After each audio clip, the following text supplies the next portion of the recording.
from FastVPS, speaking about open source FastNetMon, which is an open source DDoS mitigation toolkit. Thank you very much. Hello, I am Pavel Odintsov from FastVPS, and I will try to solve DDoS mitigation at internet scale.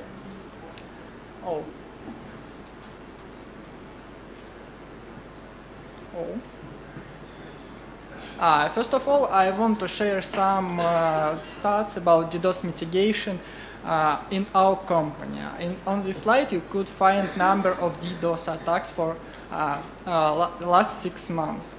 As you can see, we have no dynamics in these graphs, no growth, no solution for DDoS attacks. DDoS attacks become our day-to-day job. As you can see, in many cases, when we discussing DDoS attacks, we're thinking it's DDoS as incoming. But actually, from data center side, I could highlight part of this because it's also outgoing. Because each attack should be processed in 2 places. As you can see, we have significant amount of outgoing DDoS attacks, because we have very big amount of customers. They have security problems, but we handle these attacks very fast and trying to do not impact other sites. There are most important protocols for incoming and outgoing DDoS attacks are TCP and UDP. For incoming DDoS attacks, we have a significant amount of UDP traffic, and TCP attacks are not very popular in our case. I couldn't find any description why. I think it's related with security of our network, and DDoS attacks this UDP is much more widely popular in networks. Outgoing DDoS attacks have significant different distribution. It's related with incoming BCP38 deployed in our network, but actually this don't mean in our case because both of these attack types are very, very dangerous. So when I mentioned 30 attacks per month, we could count it as single attack per day. So we have round-the-clock NOC team which handles our network and monitor it, check it. But in some cases, you could ask why we couldn't handle all of these attacks manually. Definitely, we couldn't. I have mentioned it on this slide. Recently caught DDoS attack, and please take a look on access. We have 10 gigabits per second in 2 minutes. Nobody in this world could not handle this attack manually. We couldn't find, we could get monitoring notification about DDoS. We couldn't find target of this attack, but we couldn't mitigate it in time, and we will down. 10 gigabits per second, it's not very good description of this attack type. So much equipment could handle it without any problems. But actually we have about 4 million packets per second. And any top-graded switch or router could be broken with this amount of packets. Actually, we couldn't process DDoS and couldn't mitigate it without automation. Let's automate it. Yes, we have 2 big markets on DDoS mitigation. There are 2 big pieces of it. We have hardware solutions. There are many well-known vendors who provide DDoS filtering boxes, and we have cloud solutions. But both of them have significant problems. First of all, it's very costly.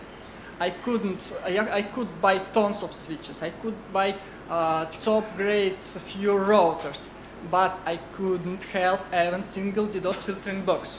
So It's a very big problem. But this it's not first problem.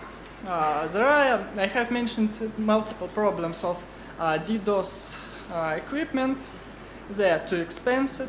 They need dedicated network engineer. I have experience with multiple brands, and I could share my experience.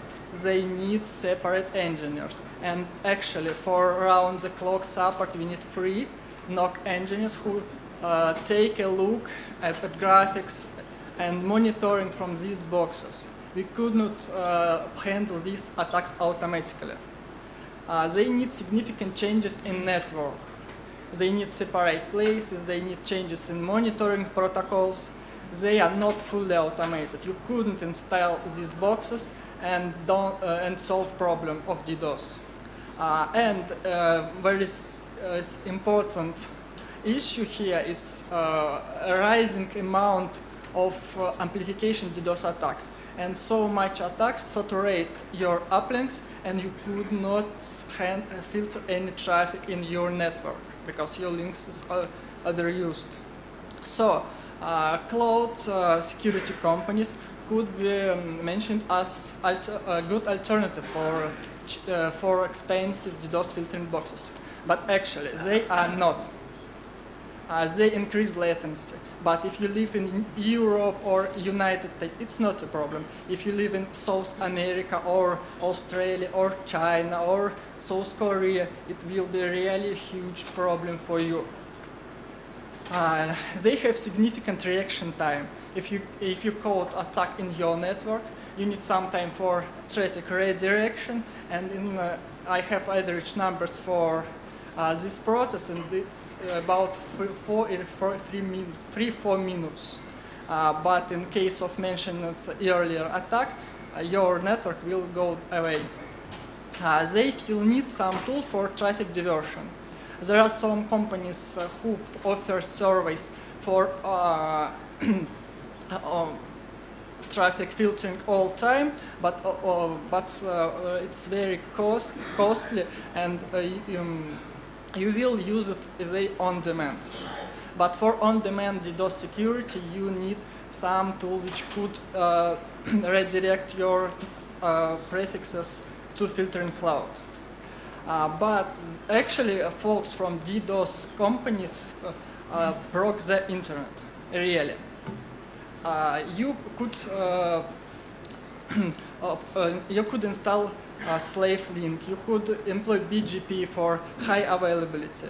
You could have multiple backup channels, but you could not backup your DDoS filtering company. I hit this issue multiple times in my experience, and it's a really big issue. Because my sites work okay, my uplinks works really awesome, but DDoS filtering company go away, and I have broken my SLA, and my customers really unhappy in this case. But let's introduce a solution for all mentioned these problems. It's a FastNetMon. It's open source DDoS mitigation toolkit. It's developed in FastVPS, and we use it about 2 years. I could share some numbers from our experience. We could guarantee 200 gigabits per second for traffic monitoring and mitigation. So what we could do? We could save NOC sleep. Yes, definitely. Everybody cares about customers. Everybody cares about SLA. But actually, who like good sleep? I like good sleep, and that's why we developed FastNetMon. It works fully automatically. You sleep, and DDoS attacks mitigated. We could detect any DDoS attack for channel overflow or equipment overload in few seconds. Really, we could hit this attack in a really short time period. We could block all hosts in our network, or we could block only malicious traffic of attack. We could save your network, your upstreams, routers, servers, and you could actually save your SLA. And FastNetMon is network monitoring solution, and it's developed with support of all modern traffic monitoring standards. We support SFlow 4, SFlow 5, we support NetFlow 5, NetFlow 8, we support AppFix, and we even support span port in capture for port mirroring. I prefer SFlow and port mirroring as most reliable and fast options for traffic capture. So you could compare time for different traffic capture backends. In NetFlow, we have a very big delay in DDoS detection because data from routers arrive to us with some significant time delay. It's about 30 seconds in most cases. SFlow and Mirror haven't any delay and could detect traffic or DDoS attack in a few seconds. So we have a really wide list of supported distributions. We have a really big community which help us to test Toolkit on different platforms. We support CentOS, Ubuntu, Debian, Vios. We have merged in upstream FreeBSD ports. And we have support for Cloud Router project. So, how we could block this attack? We are speaking in your language. We are not speaking in English. We're speaking in BGP. I don't know any other languages instead BGP which could be processed by really any equipment, really any engine, really any software. So, we are using BGP v4. We are using extended version of BGP. We use BGP flow spec. This protocol is really silver bullet for DDoS mitigation. We could do all tasks for traffic filtering on Juniper, Cisco, or Alcatel-Lucent boxes on line rate without any problems. So actually, you could do not use BGP or BGP flow spec, or you could send mail with custom script. Or even you could pull webhook with HTTP protocol. So we have really wide list of supported vendors. We support Cisco, Juniper, Extreme, Huawei, Linux, and many else. You could ask for our community about some boxes, or you could check it manually and share your experience with them. So mirror capture method is my favorite because we could use deep packet inspection, deep analytics in this case, because we have whole packet payload. We could find so much anomalies in this traffic and mitigate attack with more reliable way. So in this case, not all capture backends are created equally. So PCAP is really slow. As option for PCAP, you could use fpacket, pfring, or netmap. But please keep in mind, pfring is not full open source software. So I recommend netmap because it's open source, really fast. It could handle about 40 gigabits per second without any load on your CPUs. So let's talk about installation. It's really simple. We have Perl install script for Toolkit. You could use stable version, or you could install JIT version. JIT version is more powerful, has a significant amount of new features, but you could ask why we haven't RPM or DEP. As mentioned before, we have really big number of supported distributions, and we could not build binary packages for all of them. We are developing Toolkit very fast, and that's why I prefer installation with these scripts. So configuration is very simple. We have a single configuration file, and we have a central log file. If something going wrong, you should check fastnetmon.log. So because in SFlow and NetFlow, we could not detect traffic direction correctly without any external data. So you need to specify all your networks in separate file, networks list. We have supported our Toolkit with subnets up to /10, and it works perfectly. So DDoS notify script, it's a simple bash script with a few options. We call our toolkit call it in case of ban, on ban, and when we collect enough significant amount of attacks traffic. So as you can see, it's very simple. Attack detection configuration is really straightforward. You could enable capture backends as flow, net flow. You should specify ban time for attack, and you should specify thresholds for PPS and megabytes per second and flows per second. Actually, starting up, since this moment you could, in case of any DDoS attack, you could get this report. This report have big amount of information about this attack, attack power, number of packets, packet distribution, and many else. So, core algorithms is very simple. We count number of arrived and outgoing packets for our network. So, we have one magic thing. We have DPI. With DPI, we could detect any amplification attacks. We could detect SNMP, DNS, NTP, SSDP amplification attack types. It's very powerful engine, and it works really fast. So we have awesome community, and they contributed these awesome graphics because we have internal stats engine in FastNetMon, so the data about traffic and about attacks could be exported in Grafana, Graphite, or even InfluxDB. If you need some help, you could use mail list, bug checker at GitHub, you could follow my Twitter, you could join to IRC channel, and you could write me email directly. Thank you so much.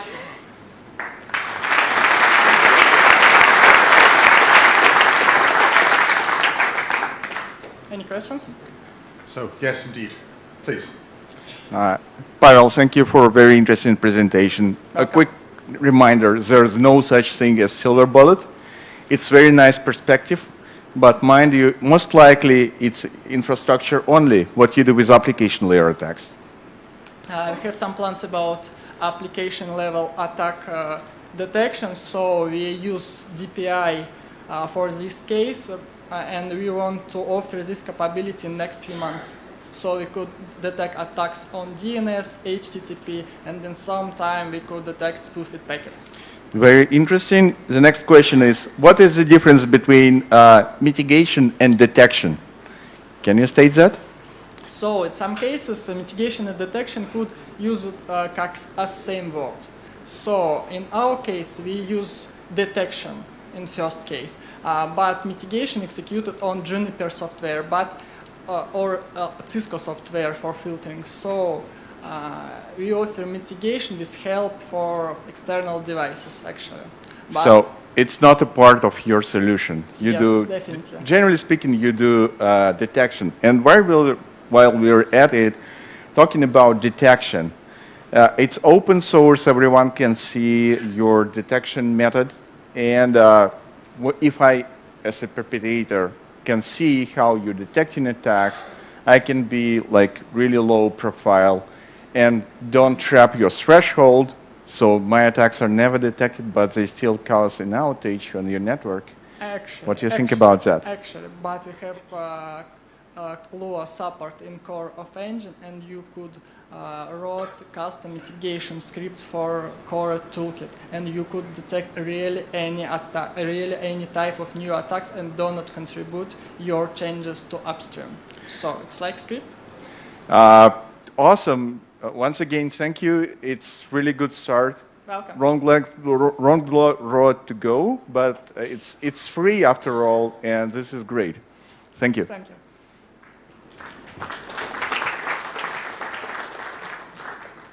Jen Linkova, one question on your algorithm. You said you can't look at the traffic for individual /32, right? Right. Which means for in v6, if I use like privacy extension from 1/64, I can actually generate a lot of traffic, which you probably would not notice, right? Unfortunately, we haven't support for IPv6 now. Oh, I'm so disappointed. Sorry. but we are working hard on it.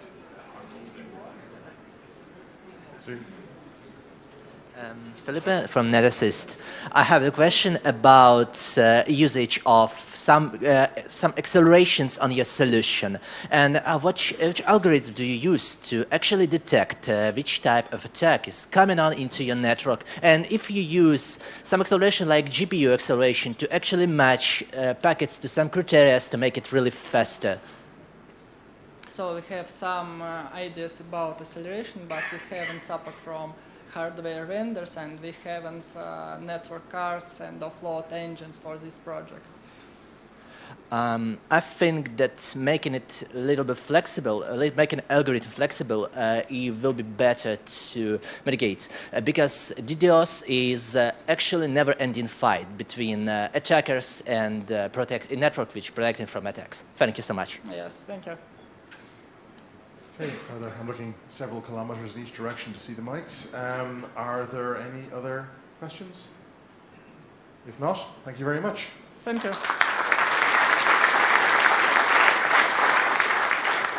So the next session of this section is actually a piece on the NRO-NC election. So there is one